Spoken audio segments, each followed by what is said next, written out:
That's the narrative that has been shared, that I locked folks up in my church, that, I made them give $40,000 and I wouldn't allow them to leave until they gave it to me. And to be honest with you, that is absolutely false. Yeah. Number one, that offering was taken last year. This was a service that happened last August. Number two, it didn't happen at my local church. It actually happened at a national organization's international meeting where. What does that have to do with anything? Where it happened at? That's irrelevant. We seen you lock the doors of the church. We know if you're black and you grew up in the church, he wasn't saying actually physically lock the doors. We know that. Come on, bro. But what you were saying was having the ushers stand at the door and don't let nobody leave. That's what that means. Come on, I'm Southern Baptist. I always knew what that meant. When the preacher said something and he said, lock the doors, close the doors, shut the doors of the church is now closed. That's what that meant. You can't leave. Churches from all over the country, all over the world came together for the purpose of celebrating the Lord and Savior Jesus Christ. People took issue with me saying, shut the doors. Understand, I never said lock the doors. Yeah. I said shut the doors. Shutting doors mean that people still have the ability to go in and out. They've taken issue with my tone. And I can honestly say, looking at the video, maybe I was a little.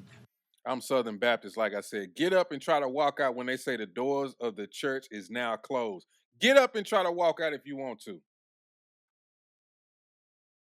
That old lady standing at the door gonna look at you like you crazy. She gonna be ready to fight you. She gonna be insulted that you even walked up to the door. More assertive than I should have been. And I can apologize for that. I can apologize for that. But three things I need to make sure that people understood. Number one, the $40,000, if it was $40,000 that was raised, was never given to me. That money was raised for the purpose of taking care of the budget for their conference, not Marvin Sapp. Number two, it didn't happen at my church. It happened in Baltimore. Number three, people take issue with me being firm with the ushers. Anybody that goes to church, ushers one-on-one, that's the first thing they teach you as being an usher, is that there are 3 times you don't walk. You don't walk during the altar call. You don't walk during prayer. You don't walk during the offering. One of the reasons being is because of the sacredness of the moment. But it's also about security. As a pastor, we understand and we know that churches are being robbed at gunpoint. It's happening all over the country. This is not something I'm making up. This is fact. We know this. We know it's happening. He's just making an excuse. Charles says, what is it? Why is it stuck on my screen like that? Hold on, Charles. I got it. What in the hell?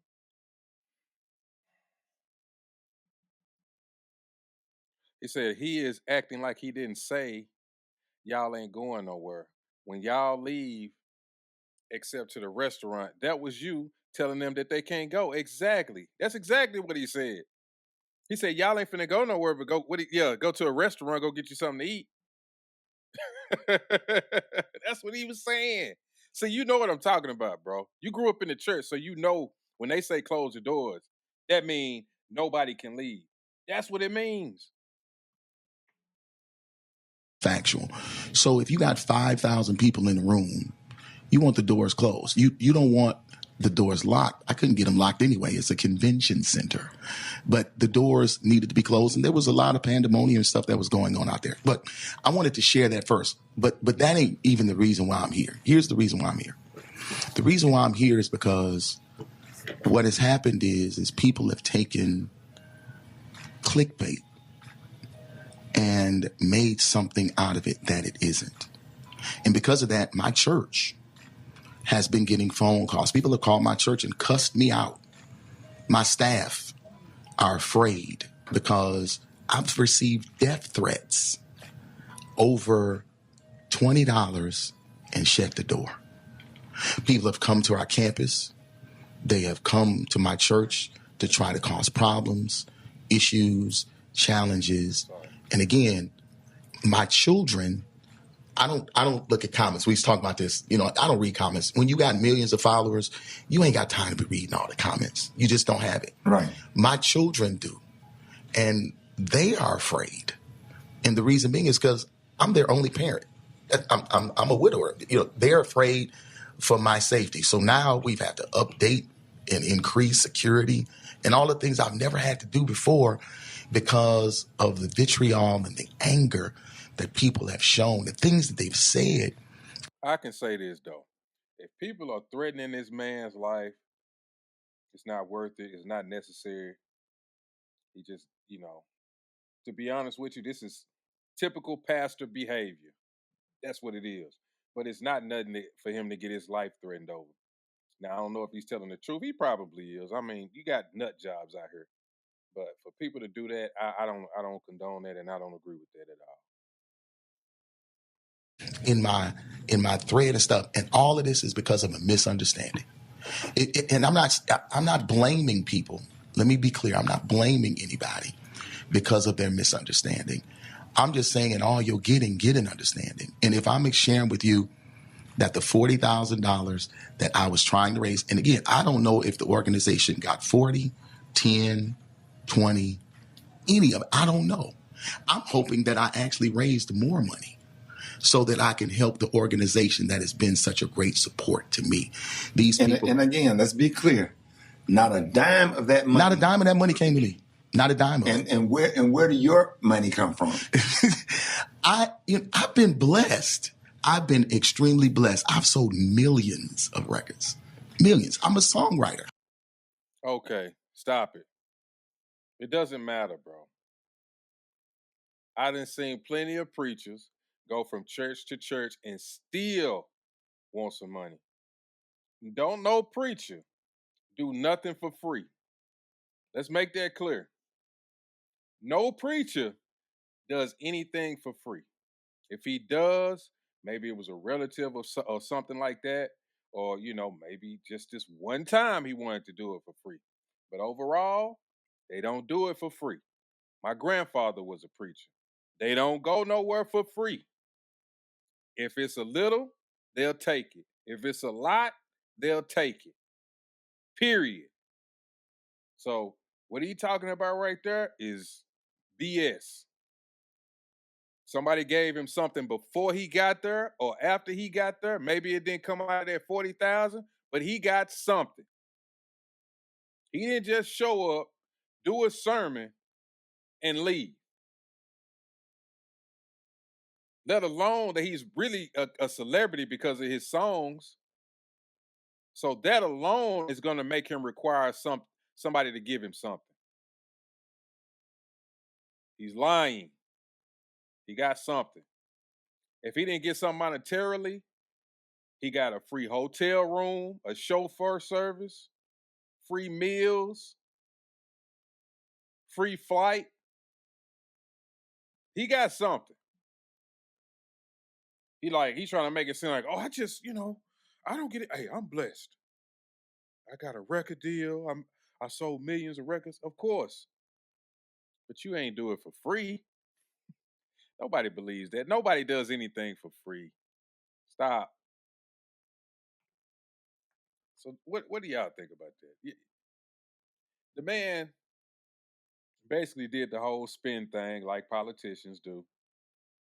Try to put it on the people saying that, it was blown out of proportion, over exaggerated. Somebody just wanted clickbait. That's not what it was. That's not clickbait. You literally said close the doors of the church. Matter of fact, let me play the clip.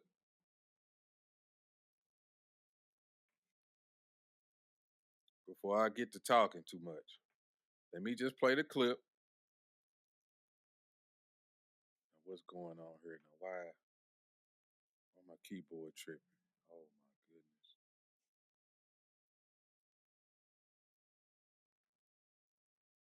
Okay, there you go.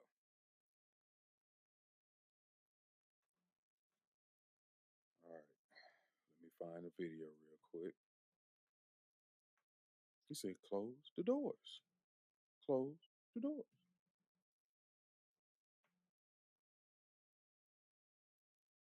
Is involved. There's 1,000 of you. I said, close them doors. Ushers, close the doors. Close the doors. Close the doors. We all going. That's what he was saying. Close the doors. The reason why he was saying, I'm gonna be real with you. The reason why he was saying close the door, because they wasn't getting up fast enough and walking and standing in front of the doors, because that's what the ushers do. They supposed to get up when he say that and go stand in front of the doors. They probably wasn't moving fast enough. That's why he was saying, close the doors. Close the doors. Y'all gonna leave together. Y'all ain't going no place but to the restaurant. There you go. What you say?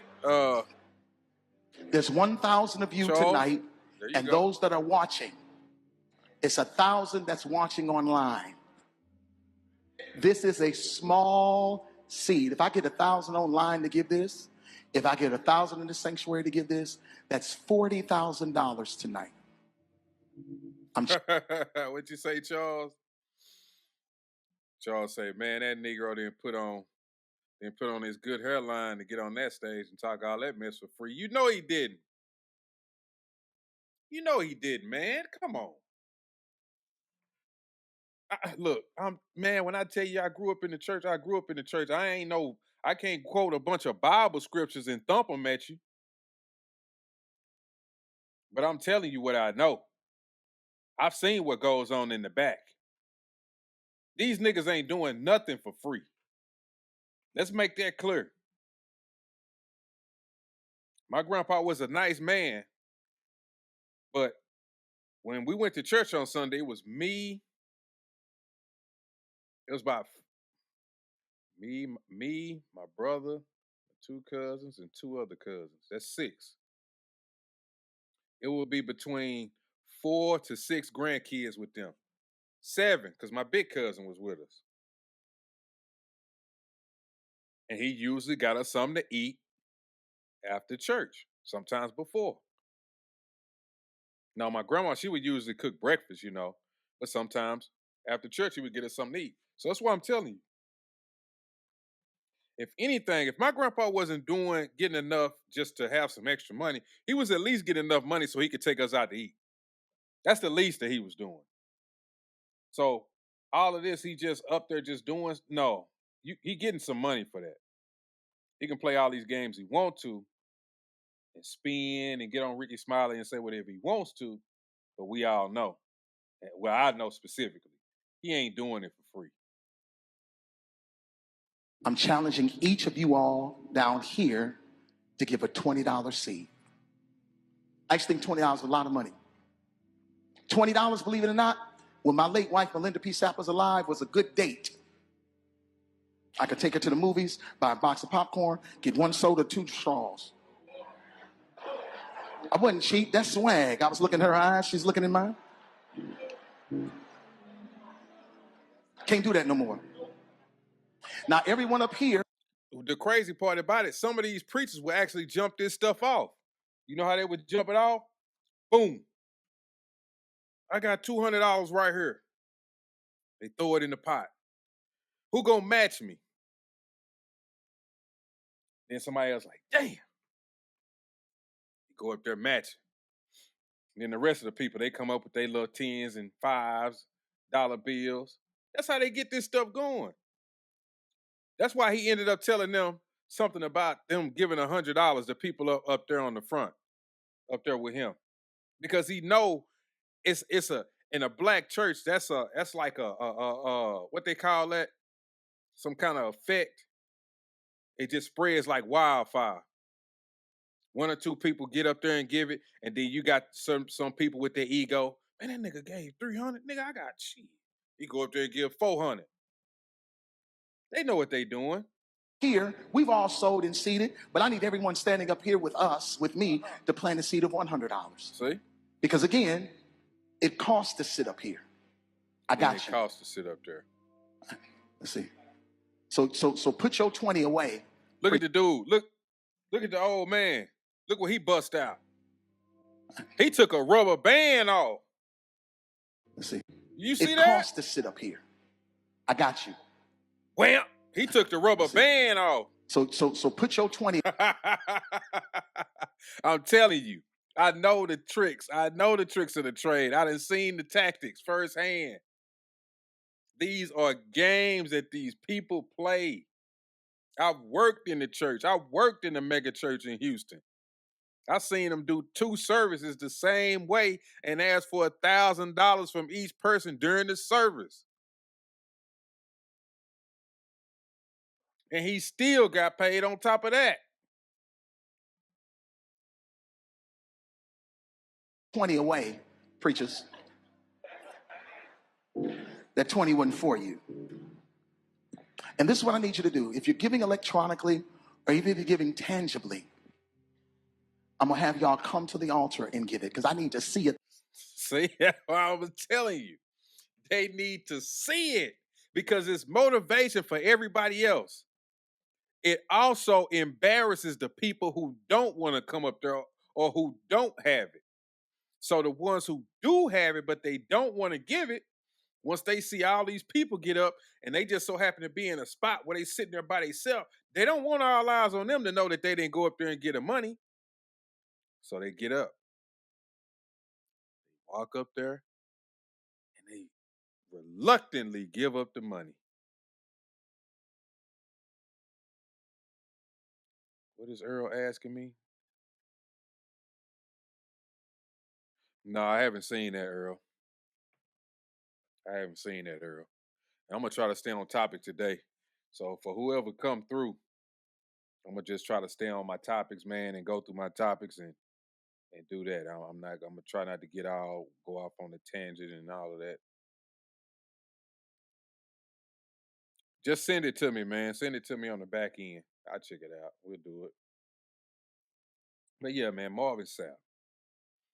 Telling you how these people operate. They're not doing nothing for free. Let's make that clear. That ain't never gonna happen. It ain't never gonna happen. Okay? Never. But he went on Rickey Smiley and cleaned it up as best he could. Slid out of there. Well, we know black folks gonna let him get away with it. Because it's the black church. That's what they do. You know.